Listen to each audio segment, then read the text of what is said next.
लिंग पुराण में 7 गलतियां बताई है कंगाल होने की। ये गलती अगर आपने भी करी है तो जिंदगी में कितना भी पुण्य करोगे उसका फल नहीं है। आज की कथा को लिखकर रखना, शायद तुम्हारी जिंदगी संवर जाए। लिंग पुराण में 7 गलतियां बताई है व्यक्ति को बर्बाद होने की। पहली गलती है, उसमें से अगर आप स्वीकार कर रहे हैं ये गलती तो समझ लो कि गलती आपने करी है। गंगा जल तो बुलवाया टैंकर भरकर, 21,000 बेलपत्र भी समर्पित कर रहे हो। आप मंदिर के अंदर बैठ गए, दर्शन करने वाला आता रहा, किसी को अंदर प्रवेश नहीं दिया। आप गंगा जल चढ़ाते रहे, आप बेलपत्र चढ़ाते रहे, आप स्वयं पूजन करते रहे, और दूसरा व्यक्ति ना जाने किस भाव से, किस रूप में आकर भगवान की सेवा करना चाहता था। पंडित जी ने आपके चक्कर में उसको जल नहीं चढ़ाने दिया, पंडित जी ने आपके चक्कर में उसको बेलपत्र नहीं चढ़ाने दिया। पहली गलती यह हो गई कि भगवान के भक्त को भगवान से दूर कर दिया गया। अब उठा लो श्रीमद् भागवत कथा।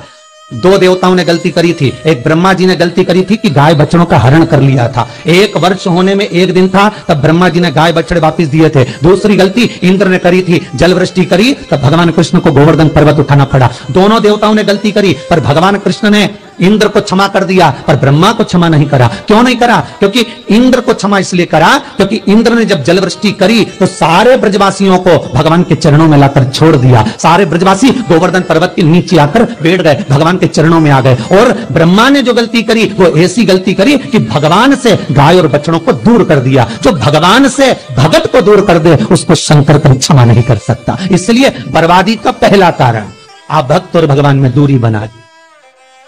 आप भक्त और भगवान की दूरी बना दी। मेरा एक निवेदन हाथ जोड़कर है, हवेली जी हो, ठाकुर जी का मंदिर हो, रामकृष्ण मंदिर हो, शंकर मंदिर हो, किसी भी देवता का मंदिर हो, उसमें भक्त और भगवान में दूरी मत बनवाओ। बन सके तो भक्तों को ले जाकर भगवान के चरणों में छोड़ो। जाओ अंदर दर्शन करो, जाओ पूजन करो, जाओ पाठ करो, जाओ अर्चना करो। आप अगर गंगा जल भी चढ़ा रहे हो, आप अगर बेलपत्र भी चढ़ा रहे हो, 21,000 चढ़ा रहे हो, रोज 1 लोटा गंगा जल पूरे सावन के महीने में तुम टैंकर भरवा के बुलवा के समर्पित कर रहे हो। पर निवेदन है एक कोने में बैठकर चढ़ाते रहो, बाकी के भक्तों के लिए कह दो तुम्हारे लिए मंदिर पूरा खुला है, आप खुद चढ़ाओ, आनंद करो, तो शायद तुम बर्बाद नहीं होते। भक्त से भगवान की दूरी होती है तो भगवान सहन नहीं कर पाता। भगवान की जब पूजन कर रहे हो, 21,000 बेलपत्र चढ़ा रहे हो, गंगा का जल चढ़ा रहे हो, चंदन चढ़ा रहे हो, अबीर चढ़ा रहे हो, गुलाल चढ़ा रहे हो, तो तुम्हारे भीतर ये अहंकार, जब तुम पूजन करके उठो तो उठते समय तुम्हारे भीतर अभिमान नहीं होना चाहिए कि मैंने जो अनुष्ठान करा उसके बराबर कोई नहीं कर सकता। वो अभी लंका अधिपति रावण की सोने की लंका हनुमान नहीं जला सकते थे।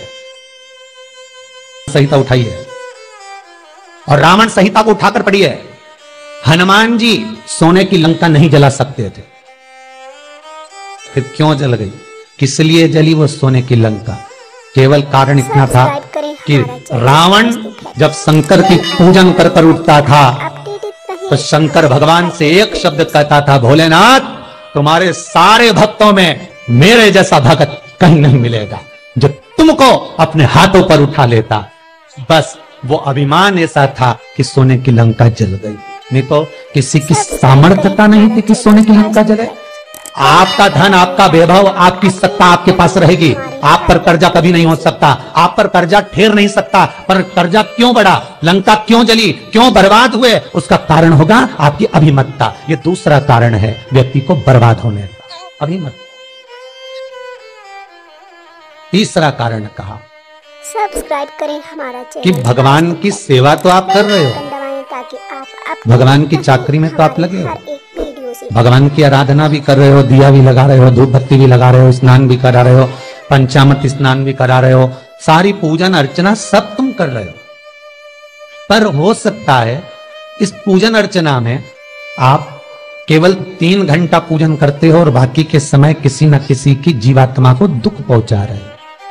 एक कथा में एक बात कही थी कि भले मंदिर में दिया मत लगाओ, भले मंदिर में जाकर धूप बत्ती मत जलाओ, भले मंदिर में जाकर भोग मत लगाओ, भले मंदिर में जाकर जल मत चढ़ाओ, कुछ मत करो, भले भगवान को नए कपड़े मत पहनाओ, भले तुम्हारी मर्जी पड़े भगवान को भोग मत लगाओ, पर शास्त्र कहता है कुछ मत करो, पर एक काम जरूर करना कि किसी के चेहरे पर प्रसन्नता ला देना तो मंदिर में दिया जलाने के बराबर होगा। किसी के चेहरे पर चमक ला देना, प्रसन्नता ला देना तो अगरबत्ती लगाने के बराबर होगा। किसी गरीबड़े के, किसी दुखी के चेहरे पर अगर तुमने प्रसन्नता ला दी तो वो भगवान को कपड़े पहनाने के बराबर होगा। मालूम पड़े तुम मंदिर में पूरी सब्जी बांटो, मंदिर में भोजन कराओ, मंदिर में सारा पकवान चढ़ाओ और कोई तुम्हारे कारण अगर दुखी है तो तुम्हें वो सुख का भान नहीं हो सकता। तीसरा चौथा कारण है कि आप जो पाठ कर रहे हो, आप जो पूजन कर रहे हो, आप जो अनुष्ठान कर रहे हो, उसमें कुछ ना कुछ गलती जरूर हो रही है। ये चौथा कारण।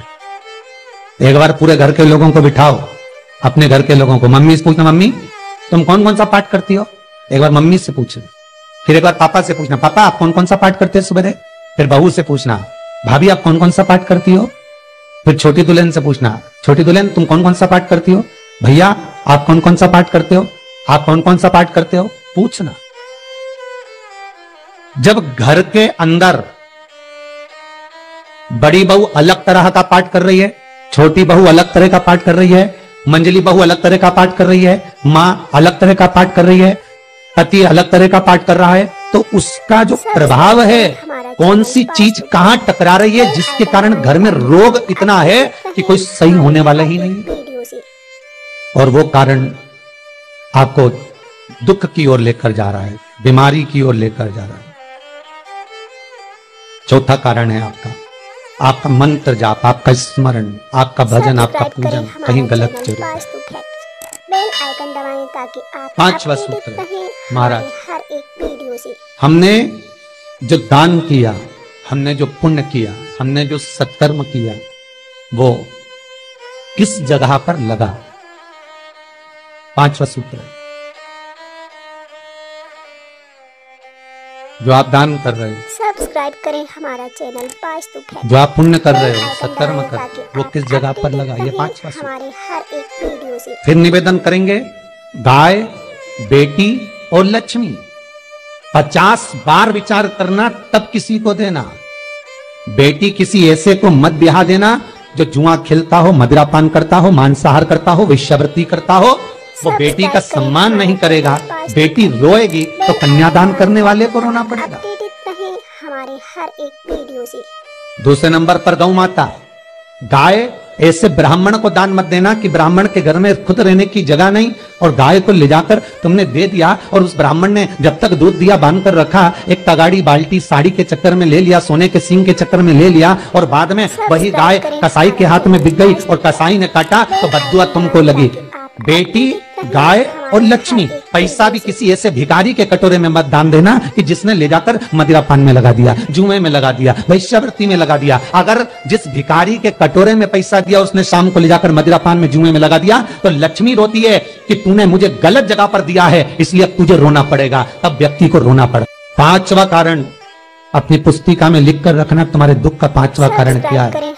क्यों तुम करोड़पति से रोड़पति बन गए? तुम्हारे यहाँ पर 4-4, 5-5 गाड़ी थी, खूब वैभव था, खूब धन था, फैक्ट्रियां चल रही थी, सत्ताएं चल रही थी। भगवान शिव की कथा का छठा कारण बता, हमारे दुख का कारण छठा। सब्सक्राइब करें आदर सम्मान में ताकि आप अपडेटेड घर के जो बड़े हैं, घर के जो बुजुर्ग हैं, घर के जो आदरणीय हैं, उनका सम्मान नहीं करता। सुंदर कहा, जिस घर में माँ बाप की इज्जत नहीं होती उस घर में देखना कभी बरकत नहीं होती। कभी कभी नगर में, गांव में सभी का व्यापार एक साथ समाप्त हो जाता है। कभी कभी गांव में, नगर में सबका व्यापार एक साथ समाप्त हो जाता है, सबका व्यापार एक साथ ही खल्लास हो जाता है, समाप्त, सभी कर्जे में हो जाते हैं। तो समझ लेना कि उस गांव के खेड़े का देव महादेव, उस गांव का खेड़ापति भगवान शंकर, उस गांव का शिव जरूर रुष्ट हुआ, जरूर रुष्ट। उसको मनाने का प्रयास करो जिससे अपनी नगर, अपना गांव फिर उन्नति की सीढ़ी पर चढ़ जाए। जो अच्छा काम करवा रही है अच्छी कोड़ी आई होगी, सत्कर्म करवा रही है अच्छी कोड़ी आई होगी, और मालूम पड़े एक कोड़ी ऐसी आ गई जो डॉक्टरों में भरवा रही है, सारा की सारा धन मेडिकलों में लगवा रही है, पुलिस में लगवा रही है, कहीं गलत जगह पर लगवा रही है, कहीं एक्सीडेंट में लगवा रही है। जो कौड़ी गलत जगह पर धन को लेकर जा रही है, समझ लेना कि वो कौड़ी बेकार आ गई, जो सारा का सारा बर्बाद करने में लगी हुई है। उस कौड़ी को पहचानो कि वो कौड़ी कौन सी है। 7वां कारण शिव महापुराण का, लिंग पुराण का लिख कर रखना कि एक कौड़ी ढूंढना कि वो कौड़ी कौन सी घर में आ गई जो हमें बर्बाद कर कर चली गई। तो कौड़ी को ढूंढी। सावन से लेकर अभी तक की कथा की सबसे सुंदर रसतत्ववान आज की कथा के 7 कारण शायद आपकी जिंदगी को बना दे। साहब आज बाबा ने अगर बुलवाया है इस व्यासपीठ से तो आपके लिए बुलवाया होगा। श्री शिवाय नमस्तुभ्यं। श्री शिवाय नमस्तुभ्यं। श्री शिवाय नमस्तुभ्यं।